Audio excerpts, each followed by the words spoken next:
Analizaremos en este momento la relación que se establece entre leyes y principios de la didáctica, ejemplos de su importancia teórico-práctica. En los videos anteriores hemos analizado que para determinar el carácter de ciencia es importante establecer un objeto, leyes, principios y categorías. Vamos entonces a comenzar haciendo el análisis de conceptos de educación.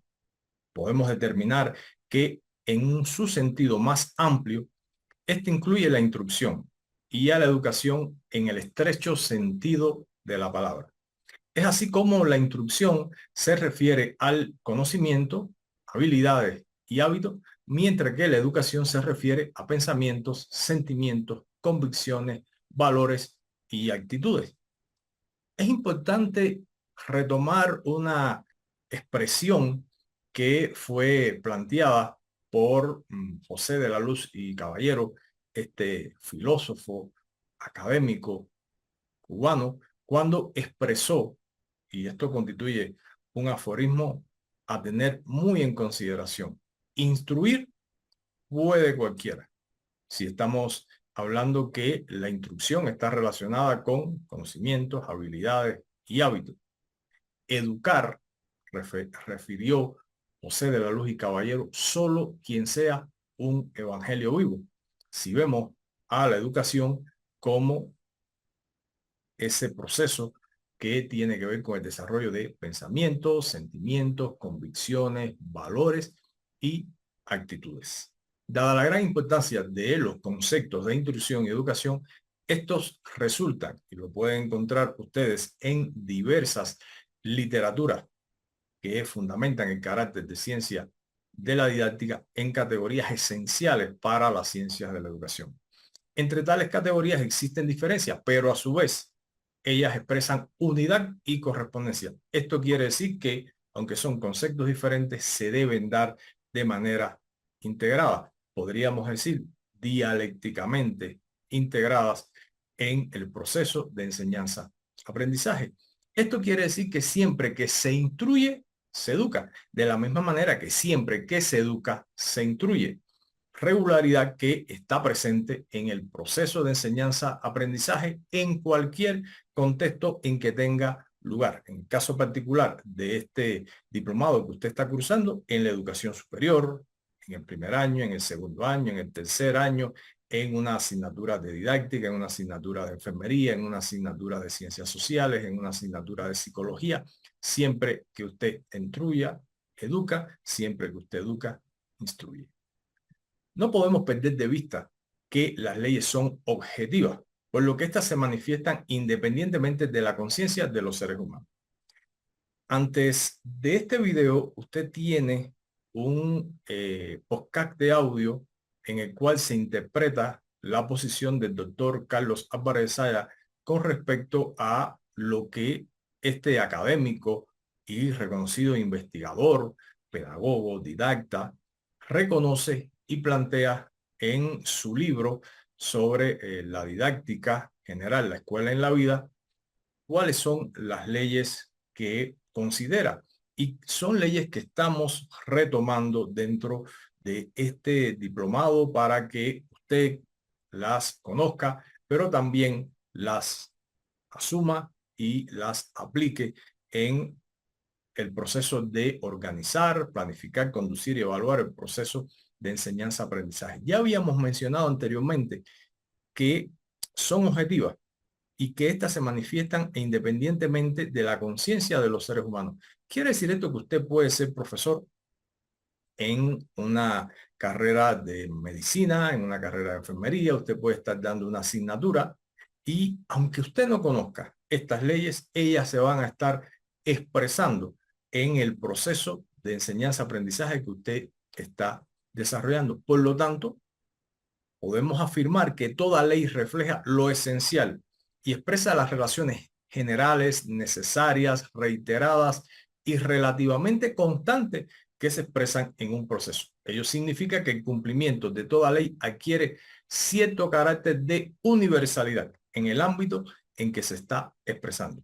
Por lo tanto, podemos afirmar que si usted es profesor en una universidad en el departamento de La Paz o en el departamento de Santa Cruz, o usted es invitado para ser docente en Chile o en la China, entonces esas leyes van a tener un carácter de universalidad y las mismas se van a estar expresando en ese proceso que usted está, reitero, organizando, planificando, está conduciendo y está evaluando.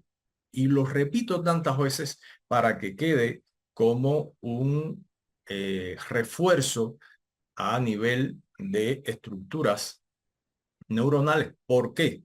Porque estas son las habilidades que un docente debe expresar en su desempeño profesional. Podemos continuar entonces reflexionando que en relación a la interrogante anterior, hay que señalar que en cualquier contexto en que opera el proceso de enseñanza-aprendizaje escolarizado, se instruye, a la vez se educa y viceversa. En tal sentido, esta relación se manifiesta como un carácter y con un carácter universal, con un carácter de expresión y que se va a cumplir en todos los procesos de enseñanza-aprendizaje que un profesor en el orden escolarizado esté desarrollando. Entonces preguntémonos, ¿qué diferencia existe entre leyes y principios? Comencemos planteando que si bien hemos establecido que las leyes son objetivas, generales y adquieren cierto carácter universal en su cumplimiento contextual, los principios los establecen los seres humanos, respondiendo a estos a convicciones, necesidades e intereses de una sociedad o un grupo social determinado.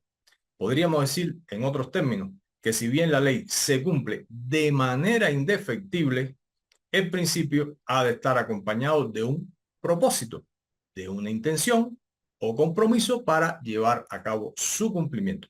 Vamos a ver un ejemplo relacionado con principios. Analícelo, piénselo y usted también saque sus propias conclusiones al pensar con cabeza propia sobre este ejemplo de la diferencia entre una expresión de una ley y un principio. Por ejemplo, si hablamos de principios relacionados con los valores morales propios de una sociedad determinada, vamos a encontrar diferentes principios a otra sociedad. Por ejemplo, si hablamos de los principios morales propios de la sociedad boliviana y los principios propios de la sociedad japonesa, podríamos encontrar que hay posibles similitudes, pero que también hay diferencias. Por lo tanto, cada uno de estos grupos sociales va a recibir una educación, por lo que llega a apropiarse de normas que son inherentes para cada sociedad. Este es un ejemplo de cómo podemos respaldar de que los principios requieren ser interpretados y aprendidos para después establecer el compromiso necesario que nos lleve a su aplicación en el ejercicio de la práctica. Conocida la diferencia entre leyes y principios, veamos en un video posterior cómo la didáctica general desde los principios va a permitir que el profesor pueda organizar, planificar, conducir y evaluar el proceso de enseñanza-aprendizaje.